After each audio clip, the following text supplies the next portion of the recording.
اللہ الرحمن الرحیم۔ سورۃ بقرہ کی آیت نمبر 282 چل رہی ہے۔ کل اس کے کچھ حصے کا ترجمہ اور اس کی تشریح ہو گئی تھی۔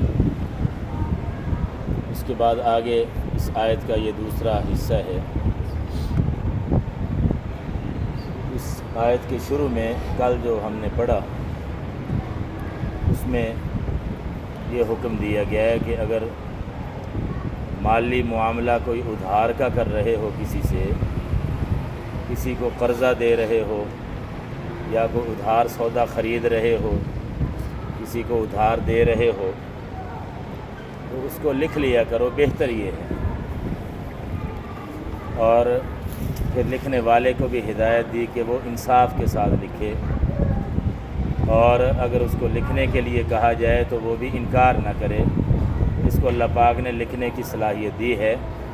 اللہ کی اس نعمت کا شکر یہ ہے کہ وہ مخلوق کی خدمت کے لیے اس صلاحیت کو استعمال کرے، اور یہ فرمایا کہ جس کے اوپر حق ہے، جس پر قرضہ ہے، اس کو چاہیے کہ صحیح لکھوائے، اس میں کوئی گڑبڑ نہ کرے اور اللہ سے ڈرے، پورا حق لکھوانا چاہیے۔ اب اسی سلسلے میں یہ فرمایا جا رہا ہے کہ جس آدمی پر حق ہے، جس پر قرضہ ہے، اگر وہ خود لکھوا نہیں سکتا، اس کی کوئی ایسی کیفیت ہے، کوئی کمزوری ہے کہ وہ صحیح لکھوا نہیں سکتا، مثال کے طور پر عقل اور دماغ اس کا صحیح کام نہیں کر رہا، یا وہ کمزور ہے، کمزور سے مراد یا تو بچہ ہے اور اس کے لیے کوئی چیز خریدی جا رہی ہے ادھار پر، ظاہر ہے کہ بچہ وہ خود تو نہیں لکھوا سکتا، اس کا جو سرپرست ہے پھر وہ سرپرست لکھوائے گا کہ یہ حق ہے اس کے ذمے، یا وہ اتنا بوڑھا ہے آدمی کہ خود صحیح بات کر نہیں سکتا، اس کے لیے بعض مفسرین نے یہ لفظ لکھے ہیں پیر فرتوت، ایسا بوڑھا کہ جس کا صحیح دماغ، ذہن، زبان صحیح کام نہیں کر رہی، وہ صحیح لکھوا نہیں سکتا، تو پھر اس کی طرف سے یا وہ کسی کو وکیل بنا دے، یا اس کا رشتہ دار جو اس کی نمائندگی کر سکے، سرپرستی کر سکے، تو وہ پھر صحیح لکھوائے۔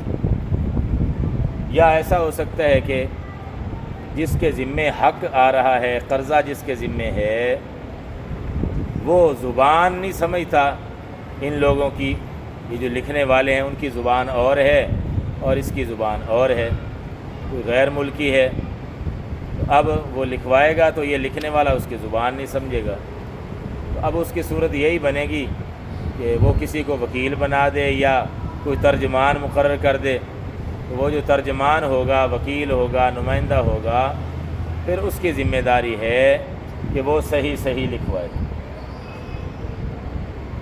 فَإِنْ كَانَ الَّذِي، بس اگر ہو وہ شخص علیہ، جس پر حق ہو، یعنی جس پر حق واجب ہو رہا ہو، جس پر قرضہ آ رہا ہو، وہ کیسا ہو؟ سفیہن، کم عقل ہو۔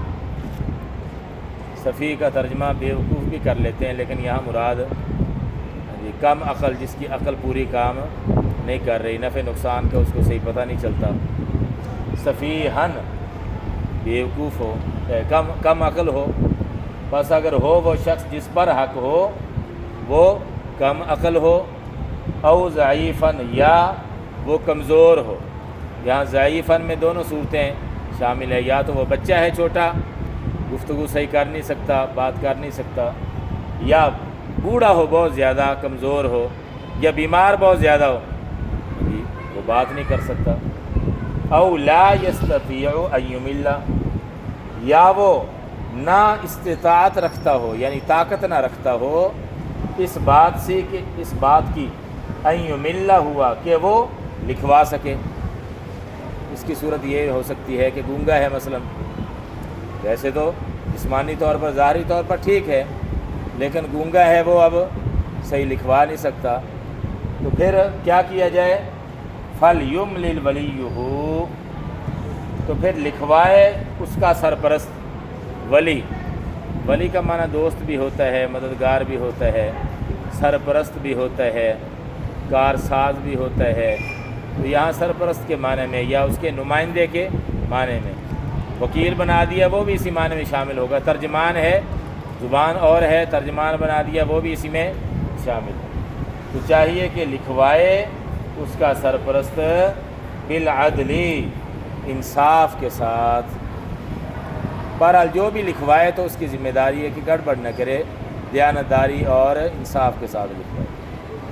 اب آگے اسی سلسلے میں ایک اور حکم ہے، تحریر بھی لکھوانی چاہیے، ادھار جب معاملہ ہو تحریر بھی ہونی چاہیے، لیکن اکیلی تحریر بھی کافی نہیں، بلکہ اس پر گواہ بھی بنا لو۔ بہتر یہ ہے کہ اس پر گواہ بھی بنا لو۔ اب اس کا آگے اس کی ترغیب دی جا رہی ہے، اور یہ گواہ بنانا بھی شرعاً، جیسے تحریر لکھوانا فرض واجب نہیں، البتہ بہتر ہے۔ اسی طرح گواہی کا بھی یہی حکم ہے، گواہ بنانے کا بھی۔ جب تحریر لکھوا رہے ہو تو دو گواہ، اور ہوتا بھی ایسے ہی عام طور پر اقرار نامہ وغیرہ جو ہوتا ہے اسٹامپ، تو اس پر دو گواہوں کے دستخط بھی لیے جاتے ہیں، اگرچہ لوگ اس میں گڑبڑ بھی کر لیتے ہیں، تو وہاں ہے ہی نہیں تو دستخط کروا رہے ہیں بعد میں، یا کوئی اور دستخط کر رہا ہے، تو ظاہر ہے وہ تو جھوٹ ہی ہے۔ تو صحیح دیانتداری کے ساتھ یہ بھی گواہ جو موقع پر موجود تھے، جن کو اس معاملے کا پتہ ہے، تو وہی گواہ بنے اور گواہی دیں۔ جھوٹی گواہی دینا یہ بھی گناہ کبیرہ ہے، اور رسول پاک صلی اللہ علیہ وسلم نے اس پر بڑی سخت ناراضگی کا اظہار فرمایا۔ وَاسْتَشْهِدُوا شَهِيدَيْنِ، اور گواہ بنا لو۔ استشہدوا یہ فعل امر کا لفظ ہے یہاں، اور یہ اصول فقہ کی یہ ساری تفصیل ہے، وہ لمبی تفصیل ہے، اب یہاں ساری تفصیل ذکر کرنا مشکل ہے کہ امر کا صیغہ ہوتا ہے بظاہر، لیکن بعض دفعہ اس سے فرض واجب حکم ثابت ہوتا ہے، بعض دفعہ اس سے استحباب ثابت ہوتا ہے، مستحب ترغیب والا نفلی حکم بعض دفعہ اس سے مقصود ہوتا ہے۔ وہ دوسرے دلائل کو دیکھ کے یہ علماء فیصلہ کرتے ہیں کہ یہاں وجوب کا حکم ہے، واجب ہے، یا یہ ترغیب دینا مقصود ہے، نفلی ہے، استحبابی حکم ہے۔ تو یہاں جو ہے وہ استشہدوا استحبابی یعنی ترغیب کے درجے میں ہے۔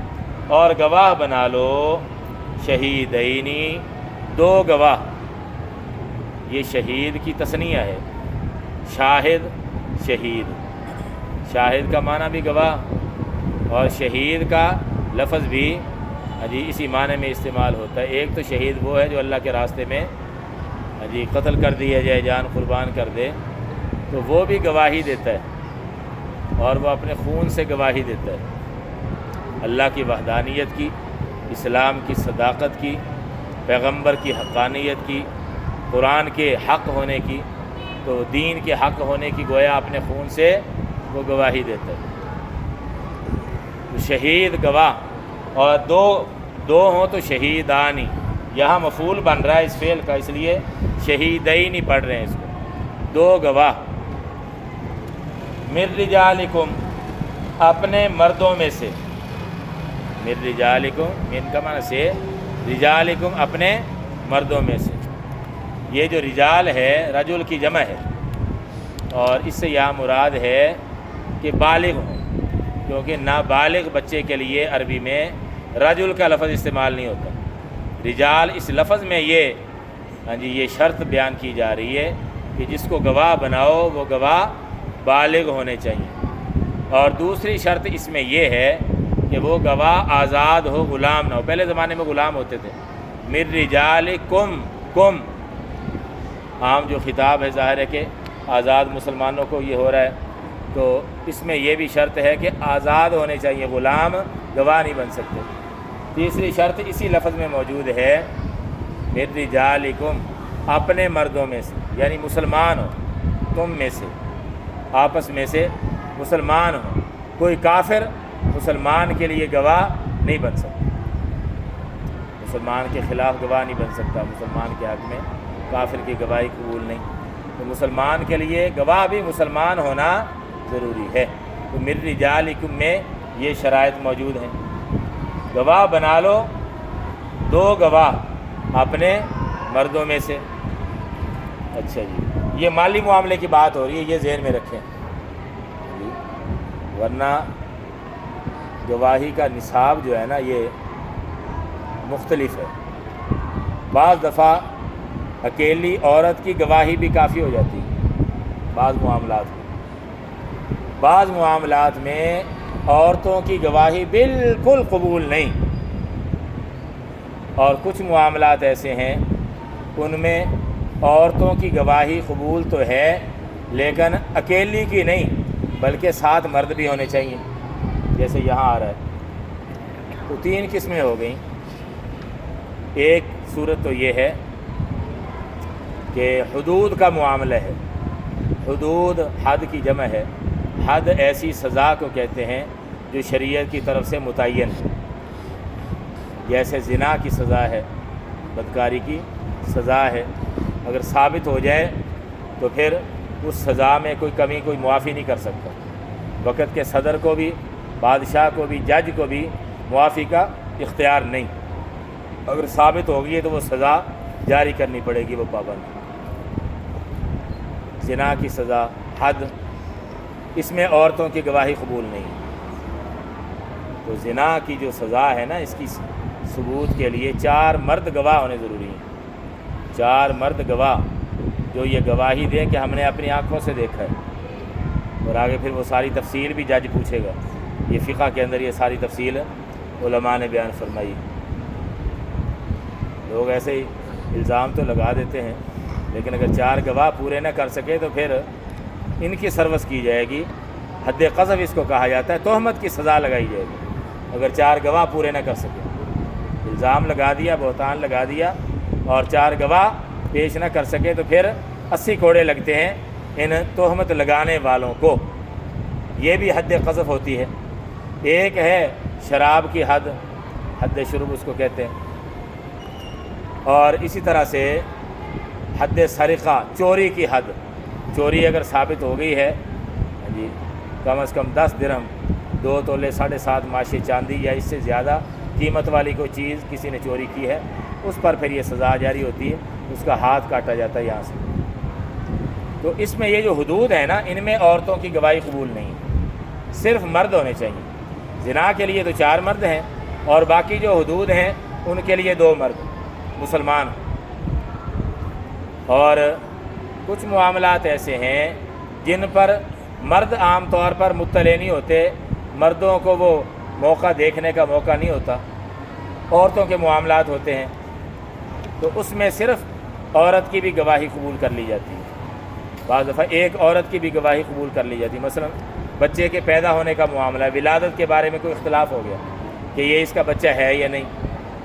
اب یہ موقع ایسا ہوتا ہے کہ اس میں مرد تو نہیں ہوتے، جب بچے کی پیدائش ہو رہی ہوتی ہے تو اس موقع پر مرد تو گواہ وہ نہیں ہوتے، عورتیں ہی ہوتی ہیں۔ تو اس سلسلے میں ایک عورت بھی اگر گواہی دے دیتی ہے تو وہ اس کے مطابق فیصلہ ہو جاتا ہے۔ یا اسی طرح فقہاء نے مثال لکھی ہے کہ بچی کے کماری ہونے کے بارے میں کوئی اختلاف ہو گیا، کوئی مسئلہ کھڑا ہو گیا، اس میں بھی ایک عورت کی گواہی یہ قبول کر لی جاتی ہے۔ اور تیسری قسم کے وہ معاملات ہیں اس کے علاوہ جو مالی معاملات ہیں، نکاح ہے، طلاق ہے، کوئی قرضے کا معاملہ ہے، خرید و فروخت کا معاملہ ہے، کوئی اور اس قسم کا معاملہ ہے، تو ان میں یا تو 2 مرد ہوں مسلمان آزاد مرد، یا ایک مرد اور 2 عورتیں ہوں، وہ یہاں ذکر کیا جا رہا ہے۔ یہ چونکہ مالی معاملے کا تذکرہ چل رہا ہے تو اس میں فرمایا کہ 2 گواہ بنا لو، یا دونوں مرد ہوں یا ایک مرد اور دو عورتیں ہوں. اور دو عورتیں اس لیے رکھیں فطری طور پر عورت کی کمزوری کی وجہ سے. اللہ نے اپنی حکمت کی وجہ سے کچھ صلاحیتیں مردوں میں رکھی ہیں مردوں میں اور کچھ عورتوں میں رکھی ہیں. ہر ایک کی اپنی اپنی صلاحیت ہے. بچہ جننا، حاملہ ہونا، حیض و نفاس ہونا، یہ عورتوں کے ساتھ یہ چیزیں خاص ہیں. اب اگر کوئی آدمی اعتراض کرنے لگے نعوذ باللہ کہ یہ مردوں کے ساتھ کیوں نہیں ہے یہ چیزیں، وہ تو اللہ کی تقسیم پر اعتراض کر رہا ہے نا، اللہ کے فیصلے پر. تو اس لیے یہ فطری طور پر کچھ چیزیں اللہ پاک نے کمزوریاں عورتوں میں رکھی ہیں. تو اس کی بنا پر فرمایا کہ ایک مرد اور اس کے ساتھ دو عورتیں ہونی چاہیے کم از کم. ایسا نہیں ہے کہ ایک مرد اور ایک عورت گواہی دے تو یہ قبول نہیں ہوگی. یا تو دونوں مرد ہوں یا ایک مرد اور دو عورتیں ہوں. اور وجہ یہ بیان فرمائی کہ دو عورتیں، چونکہ ایک تو عورتوں کو عام طور پر ان معاملات میں کوئی تجربہ نہیں ہوتا، اور پھر فطری کمزوری بھی ہے، یادداشت بھی ان کی کمزور ہوتی ہے. اکثروں کی، بعض تو مردوں سے بھی تیز ہوتی ہے، لیکن یہ عمومی طور پر فطری جو کمزوری ہے. تو ایک اگر بھول جائے گی تو چلو دوسری اس کو یاد کروا دے گی. یہ حکمت بیان فرمائی ہے دو عورتوں کے گواہی ان کی قبول ہونے میں. دیکھیں بس اگر نہ ہوں وہ دونوں، یعنی وہ دونوں گواہ مرد نہ ہوں، دو گواہ مرد نہیں تھے بس اگر نہ ہوں وہ دونوں رجلین مرد، یہ رجل ان کی تثنیہ ہے، رجلانی رجلین، بس اگر نہ ہوں وہ دونوں مرد فرجل وامرأتان، تو ایک مرد اور دو عورتیں. امرأتن کی یہ تثنیہ ہے، امرأتن ایک عورت، امرأتان دو عورتیں. بس اگر نہ ہو وہ دونوں مرد تو ایک مرد اور دو عورتیں. اچھا یہ کیسے ہونے چاہیے؟ آگے مزید شرط بیان کی جا رہی ہے. ممن، ان لوگوں میں سے ہوں، ترضون جن کو تم پسند کرتے ہو، یعنی اسلامی معاشرہ جن کو پسند کرتا ہے. گواہ ایسے ہونے چاہیے. کیا مطلب؟ کردار ان کا ٹھیک ہو، جھوٹ بولنے والے فراڈیے نہ ہوں، فسق و فجور میں مبتلا نہ ہوں. یہ فقہ کی کتابوں میں جہاں یہ قضاء کے اور یہ شہادات کے معاملے مسائل ذکر کیے گئے، وہاں کافی تفصیل فقہاء نے ذکر کی ہے. بس یہاں زیادہ تفصیل جو ہے وہ لمبی بات ہو جائے گی، اس لیے بس اشارہ ہی کافی ہے.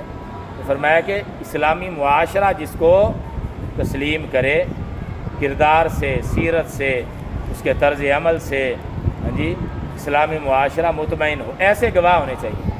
فراڈی جھوٹے جس کا پتہ ہے لوگوں کو یہ ایسا بد کردار آدمی ہے، تو پھر ایسے آدمی کی گواہی قبول نہیں ہوگی.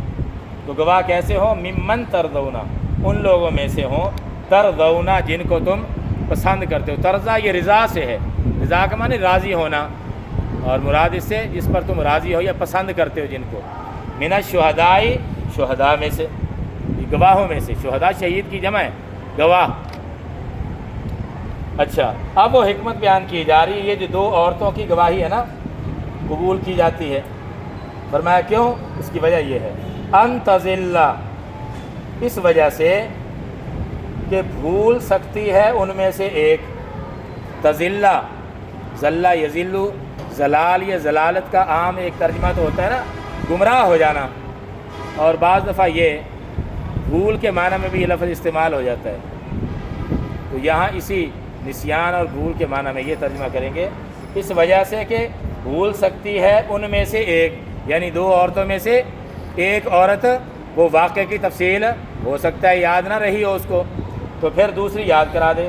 فتذکرہ، پھر یاد کرا دے گی ان میں سے ایک دوسری کو.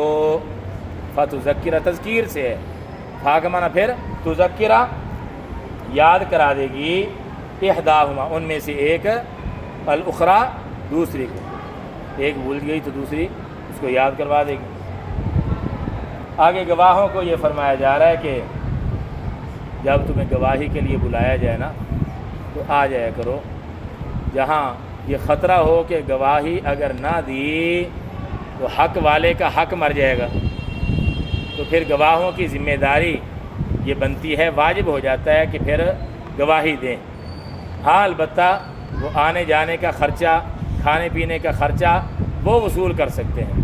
اور اگر دیہڑی دار ہے، بیچارہ مزدور ہے، کام چھوڑ کے گیا ہے، تو وہ کہہ سکتا ہے کہ بھائی کام چھوڑ کے جا رہا ہوں، میری یہ جو دیہڑی اتنی میں کماتا ہوں وہ مجھے ادا کرو، ٹھیک ہے میں جا کے گواہی دیتا ہوں۔ زیادہ خطرہ ہو تو پھر ہاں جی، زیادہ خطرہ ہو تو گواہی دینے کی وجہ سے ہاں پھر ظاہر ہے کہ گنجائش ہے اس میں، تو اگر ایسا کوئی خطرہ نہیں ہے تو پھر ہاں جی دینی چاہیے، کوشش کرنی چاہیے۔ دوسری جگہ فرمایا لا تکتموا الشہادہ، گواہی کو نہ چھپاؤ، حتی الامکان کوشش کرنی چاہیے، اگر دے سکتے ہو گواہی تو پھر دے، لیکن اگر کوئی ایسی شدید مجبوری ہے تو پھر ظاہر ہے کہ وہ عذر ہوگا۔